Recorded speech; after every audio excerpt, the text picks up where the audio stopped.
টি-20 বিশ্বকাপে আজ একটি ম্যাচ। আসরের অন্যতম ফেভারিট ভারত নামবে আয়ারল্যান্ডের বিপক্ষে। দাপুটে জয়ে মিশন শুরু করতে মরিয়া টিম ইন্ডিয়া। নিউ ইয়র্কে ম্যাচ শুরু হবে বাংলাদেশ সময় রাত 8:30টায়। ভারত ক্রিকেটে আধিপত্য দেখানো শীর্ষ দলগুলোর একটি। টি-20 র্যাঙ্কিংয়ে আছে সবার উপরে। পরিসংখ্যান আর সামর্থ্যে অন্য যে কোনো দলের জন্য ভয়ঙ্কর প্রতিপক্ষ। আইসিসির টুর্নামেন্টগুলোতে বরাবরই একটু বিশেষ সুবিধা পেয়ে থাকে দলটি। এবারের টি-20 বিশ্বকাপও তার ব্যতিক্রম নয়। চলতি বিশ্বকাপে ভারতের 4 ম্যাচের 3টিই হবে নিউ ইয়র্কের নাসাউ কাউন্টি আন্তর্জাতিক ক্রিকেট স্টেডিয়ামে।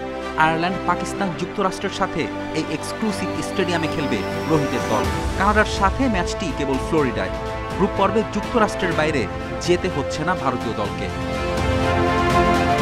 সূচি অনুশীলন ভেন্যুতে ভারত বাড়তি সুবিধা পেলেও একই ইস্যুতে অন্য অনেক দল ভোগান্তি পোহাচ্ছে। লঙ্কানরা অভিযোগ তুলেছে তাদের সূচি ও ভেন্যুর দূরত্ব নিয়ে।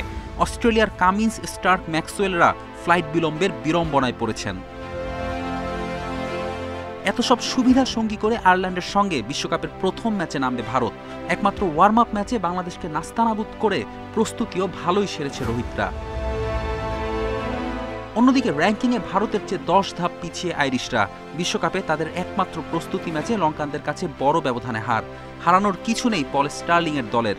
বাড়তি পাওয়া উত্তর আমেরিকার কন্ডিশনের সুযোগ। সাম্প্রতিক সময় টি-20 ফরম্যাটে আফগানিস্তান ও পাকিস্তানের বিপক্ষে ম্যাচ জয়, নেদারল্যান্ডস ও স্কটল্যান্ডের সঙ্গে ট্রাই নেশন সিরিজে দাপট দেখানো ফলাফল প্রেরণা দেবে আয়ারল্যান্ডকে। হেড টু হেড পরিসংখ্যানে অনেক এগিয়ে ভারত। এই পর্যন্ত 8 বারের মুখোমুখিতে 7 ম্যাচেই জয় ভারতের, 1 ম্যাচ ফলাফল শূন্য। অতীত পরিসংখ্যান যাই হোক, বিশ্বকাপের মঞ্চেই নতুন কিছু করতে চাইবে আয়ারল্যান্ড। ভারতের লক্ষ্য থাকবে নিজেদের ছাড়িয়ে যাওয়ার। ফেরদৌস ইসলাম, ইন্ডিপেন্ডেন্ট নিউজ।